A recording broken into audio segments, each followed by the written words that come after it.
I am here to show you about this mouth brushing.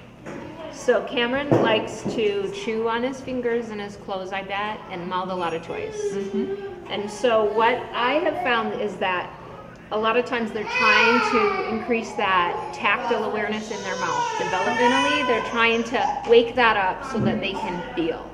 And so what I'm going to do is provide stimulation with the tactile of a rotating toothbrush, and it gives him a lot of input. Perfect. And right now, that the tactile of skin is not much input on his mouth. But if we get this bristles in there, then it will give him a lot of input to fill that cup, and then hopefully he can stop doing this and use his hands more for exploring the world around him.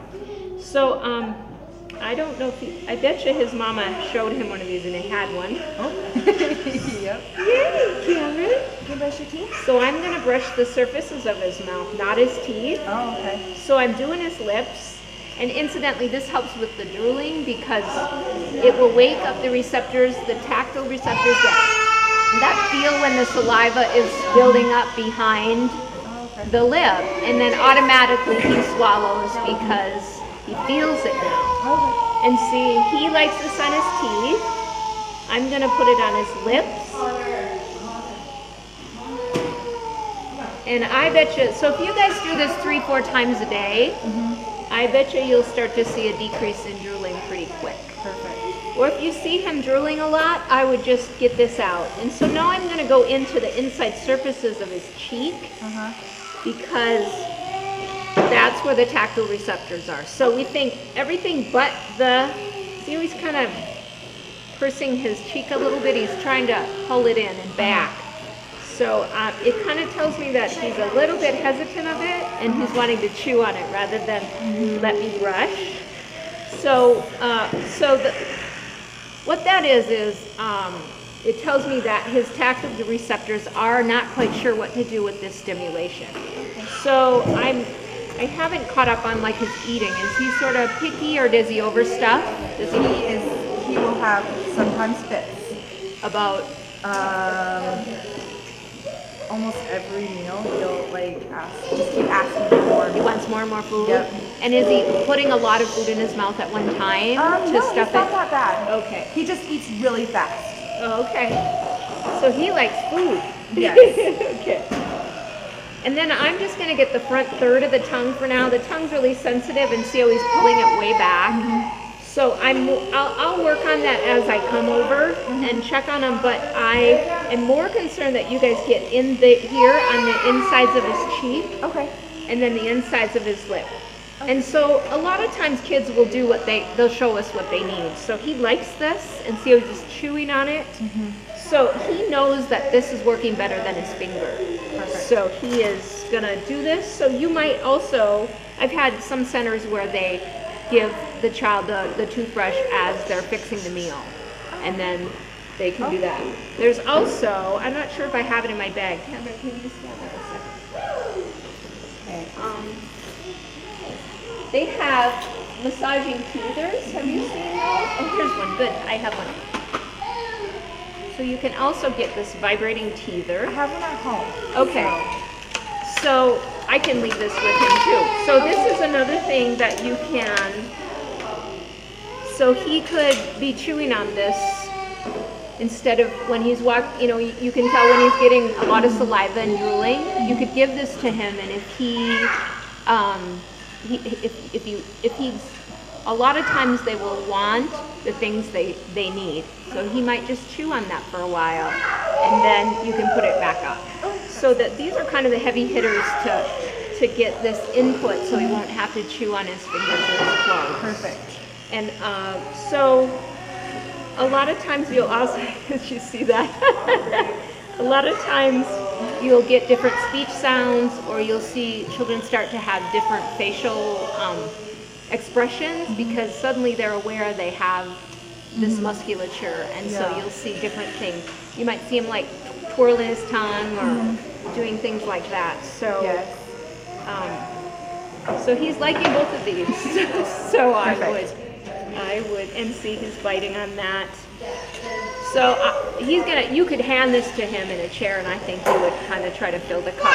I call it filling the cup of what you need, and that's what he's trying to do. Is he's trying to fill that developmental need of waking up that tactile, because we need to feel in there for the safety of eating, and also for speech and swallowing and our saliva. So he's developmentally.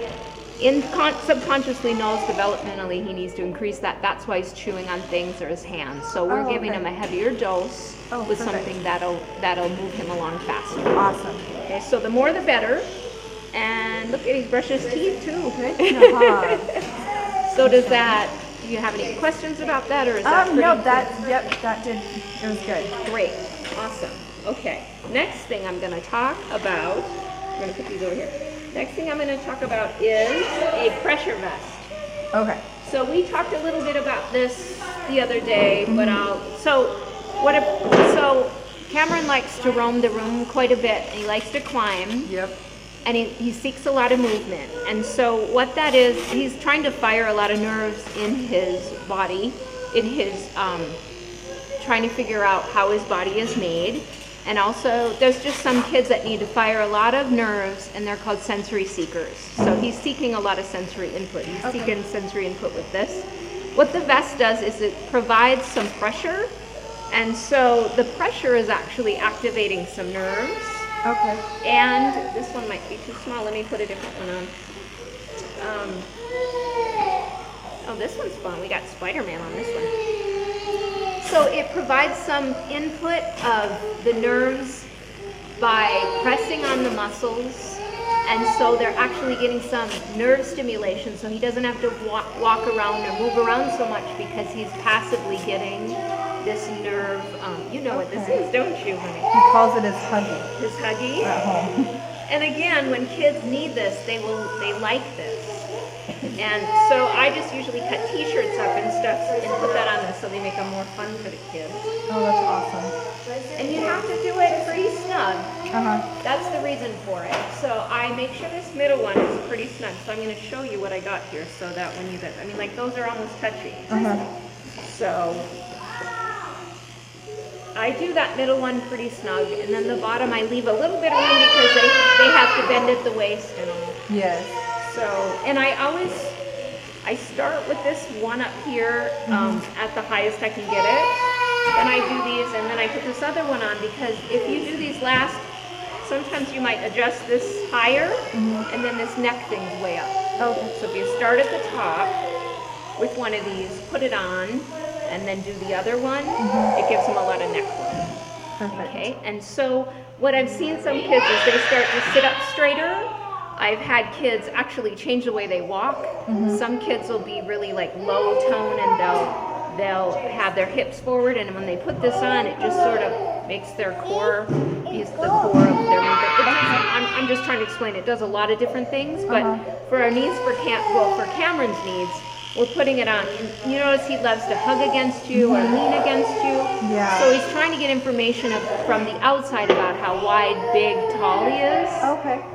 Should we get you the other one, honey? Let's try this one. Yeah. There you go. That one. That's called proprioception, when you're trying to find out how your body's made. And it has to do, like, if I close my eyes, I know where I'm putting my arms from the inside. And some kids don't develop that until that cup is filled. Okay. And it's for a lot of different reasons, but look at that. I'm gonna trade that out. That's to sit on, honey. So, you want to do that again? And turn it on. So he's got the habit of leaning in, and I think he does do that to get to know what his body is made of. So this is going to help him with that too. He's still going to love affection, but it's not such a need from the inside to find out where his edges are. Okay. And so that pressure also helps him develop, oh, I see my shoulders are here, my hips here, and I'm this wide. Yeah. And incidentally, I'm not saying he does this, but some kids will get defensive about if a child's coming near them, they might hit out or be afraid. Yep, and he does that a lot. So that's because he's not sure how wide he is. He's afraid they're going to bump into him. Okay. So with this on, it should help him realize, oh, they're walking past me. Okay. So hopefully that will decrease. So So there's Awesome. a lot of good things about this. Are you Perfect. talking? Look at, see how his lips are making some neat movements, and so that's from this Oh, toothbrush. I don't want to trim. Thank you. It's yours. It's yours. Thank you, though. No, thank you. It's yours. Thank you. So we're almost done. Do you have any other questions? No, I think it was. I'm excited. Okay, great. And incidentally, this is one more thing he could sit on in his chair so he can move as he's Okay, sitting. perfect. Because he's always like up and down and can't sit still when he's eating. Because so. he's seeking those nerves, Yeah, because he's a okay. sensory seeker. If he can move on his chair, then he can sit longer. So you guys Perfect. can try Awesome. that too. Okay, yes. so these are like great tools for him. All right, when it's chewing that. So anyway, thank you. I'm Cyndi from IC Ability, and have a great day.